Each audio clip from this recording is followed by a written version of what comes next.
Ежегодный форум малого и среднего бизнеса регионов стран-участниц «Шоссе БРИКС» проходит с 2015 года при поддержке президента Российской Федерации Владимира Путина в столице Башкортостана Уфе.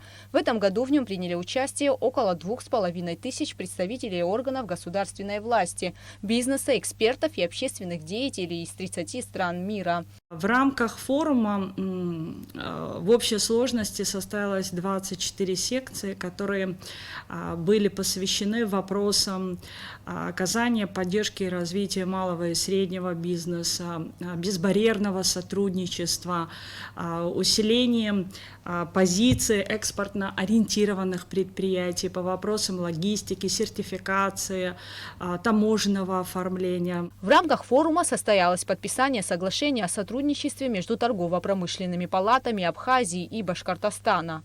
Основную цель, которую мы преследовали подписанием данного соглашения, не ради соглашения, а ради обновления и укрепления двустороннего сотрудничества, наполненного конкретным содержанием, то есть реализация совместных проектов, направленных на содействие развитию бизнеса и оказание поддержки предпринимательскому сообществу как Абхазии, так и Башкортостана.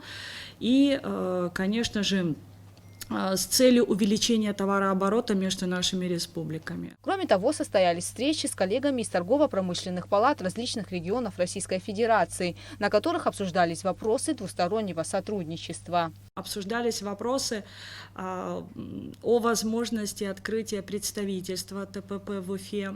Обсуждались вопросы организации выставки как абхазской продукции, так и башкирской на территории Республики Абхазия. Рассматривался вопрос открытия торгового дома Абхазии в Башкортостане и наоборот. При этом при поддержке и с участием представителей правительства Республики Башкортостан. Обсуждались и возможности увеличения организации экскурсионных туров в Абхазию. В Уфе работает туроператор Полесье, который сотрудничает с коллегами из Абхазии уже много лет. Правда, пока что фирма работает только с ательерами Гагарского района. Нам было высказано пожелание и просьба оказать содействие в предоставлении контактов новых отелей нового фона. То есть это говорит о том, что желание приехать в Абхазию, особенно в сезон отдохнуть, у граждан Республики Башкортостана есть, и они готовы охватывать новые города нашей республики. По мнению Тамила Мирцхулава, участие торгово-промышленной палаты в форуме прошло очень плодотворно, так как данный форум, являясь авторитетной площадкой для обмена опытом в вопросах развития и поддержки малого и среднего бизнеса, способствовал установлению новых деловых контактов. Гугут Савардания, Степан Мартиросян, Дэвид Анкваб, Абхазское телевидение.